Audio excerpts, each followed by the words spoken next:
शनि देव को ग्रहों का राजा कहा जाता है। भगवान भोलेनाथ ने इन्हें न्याय के देवता की उपाधि दी है। शनि देव को बहुत जल्दी क्रोध आता है। इसी क्रोध की वजह से पिता सूर्य से इनकी नाराजगी बनी रहती है। इनके क्रोध से बचने की कोशिश सभी व्यक्ति करते हैं, वरना व्यक्ति पर मुसीबतों का पहाड़ टूट पड़ता है। इसीलिए इन्हें प्रसन्न करने के लिए शनिवार का व्रत रखा जाता है। शनि कृपा से व्यक्ति को सुख और वैभव की प्राप्ति होती है।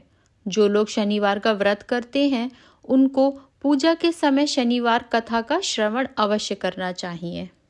तो आइए सुनते हैं शनिवार की व्रत कथा।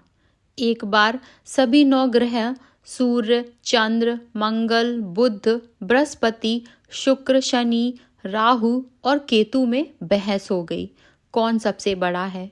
आपस में लड़ने के बाद सभी देवराज इंद्र के पास पहुंच गए। इंद्रदेव असमंजस की स्थिति में निर्णय नहीं दे पाए, परंतु उन्होंने सभी ग्रहों को सुझाव दिया कि पृथ्वी पर राजा विक्रमादित्य हैं, इसका फैसला कर सकते हैं, क्योंकि वो बहुत ही न्यायप्रिय राजा हैं। सभी पृथ्वी पर राजा विक्रमादित्य के पास गए और अपने आने का कारण बताया। राजा उनकी समस्या को सुनकर बहुत परेशान हो गए। उनका चिंतित होना लाजमी था, क्योंकि जिसको भी वो छोटा बताते तो वह गुस्सा हो जाता। राजा को काफी सोच विचार के बाद एक उपाय सूझा। उन्होंने सुवर्ण, रजत, कांस्य, पीतल, शीशा, रांगा, जस्ता, आभ्रक और लोहे से 9 सिंहासन का निर्माण करवाया और उन्हें क्रम में रखवा दिया। सबसे निवेदन किया कि क्रम अनुसार सिंहासन पर आसन ग्रहण करें।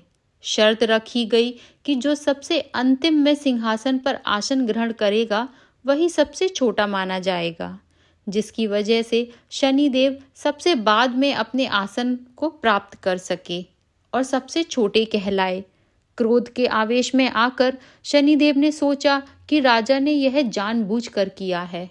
शनिदेव ने क्रोधित होकर राजा से कहा कि राजा, तू मुझे नहीं जानता। सूर्य एक राशि में 1 महीना, चंद्र 2.25 महीने 2 दिन, मंगल 1.5 महीना, बृहस्पति 13 महीने, बुध और शुक्र 1-1 महीने विचरण करते हैं, लेकिन मैं 2.5 से 7.5 साल तक रहता हूँ। मैंने बड़े बड़ों का विनाश किया है। श्री राम की 7.5 आने पर उन्हें जंगल जंगल भटकना पड़ा और रावण की आने पर लंका को बंदरों की सेना से परास्त होना पड़ा। क्रोधित शनिदेव ने राजा से कहा कि अब आपको सावधान रहने की जरूरत है। इतना कहकर शनिदेव क्रोधित अवस्था में वहां से चले गए। समय गुजरता गया और काल चक्र का पहिया घूमते हुए राजा की 7.5 आ ही गई। तब शनिदेव घोड़ों का सौदागर बनकर राजा के राज्य में गए। उनके साथ अच्छी नस्ल के बहुत सारे घोड़े थे। जब राजा को सौदागर के घोड़ों का पता चला तो अपने अश्वपाल को अच्छे घोड़े खरीदने के लिए भेज दिया। अश्वपाल ने कई अच्छे घोड़े खरीदे। इसके अलावा सौदागर ने उन्हें उपहार स्वरूप एक सर्वोत्तम नस्ल के घोड़े को राजा की सवारी हेतु दिया। राजा विक्रमादित्य जैसे ही उस घोड़े पर बैठे वह सरपट वन की ओर भागने लगा। जंगल के अंदर पहुंचकर वह गायब हो गया। भूख प्यास की स्थिति में राजा जंगल में भटकते रहे।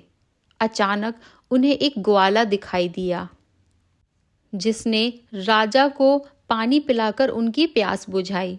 राजा ने प्रसन्नता में उसे अपनी अंगूठी दी और नगर की ओर चल पड़े। वहां एक सेठ की दुकान पर पहुंचकर उन्होंने जल पिया और अपना नाम वीका बताया। भाग्यवश उस दिन सेठ की खूब आमदनी हुई। सेठ खुश होकर उन्हें अपने साथ घर लेकर गया।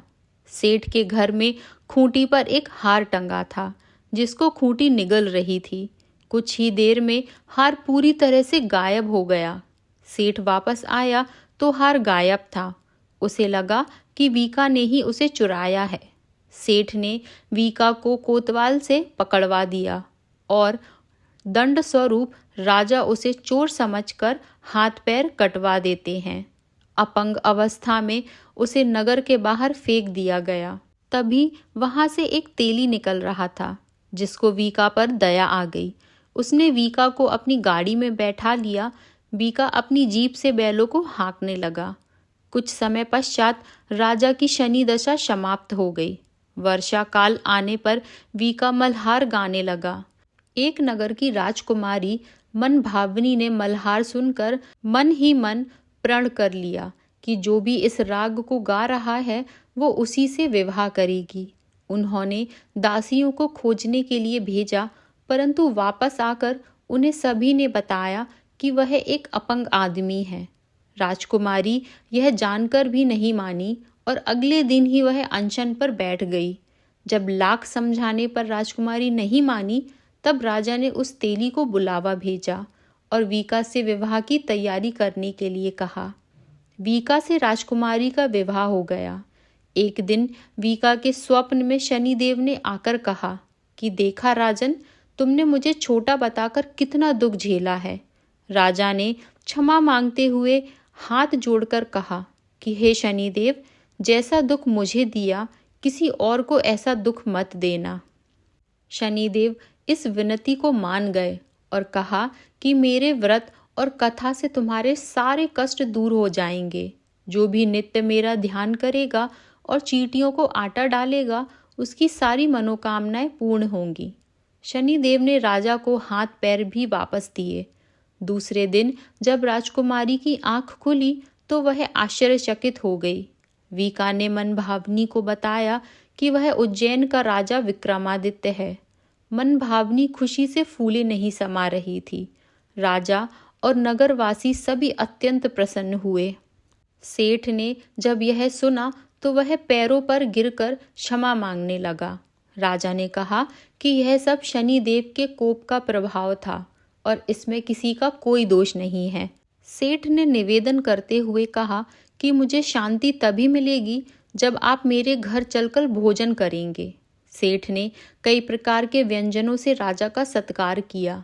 जब राजा भोजन कर रहे थे तभी जो खूंटी हार निगल गई थी वही उसे अब उगल रही थी। सेठ ने अनेक मोहरे देकर राजा का धन्यवाद किया और अपनी कन्या श्री कंवरी से पाणी ग्रहण का निवेदन किया। राजा ने सहर्ष स्वीकार कर लिया। राजा अपनी दोनों रानियां मनभावनी और श्री कंवरी को लेकर उज्जैन नगरी लौट आए। सारे नगर में दीपमाला और खुशी मनाई। राजा ने घोषणा करते हुए कहा कि मैंने शनिदेव को सबसे छोटा बताया था, लेकिन असल में वही सर्वोपरि हैं। तब से सारे राज्य में शनिदेव की पूजा और कथा नियमित होने लगी। सारी प्रजा के बीच खुशी और आनंद का वातावरण बन गया। शनिदेव की व्रत की कथा को जो भी सुनता या पढ़ता है उसके सारे दुख दूर हो जाते हैं। ओम शम शनिश्चराय नमः।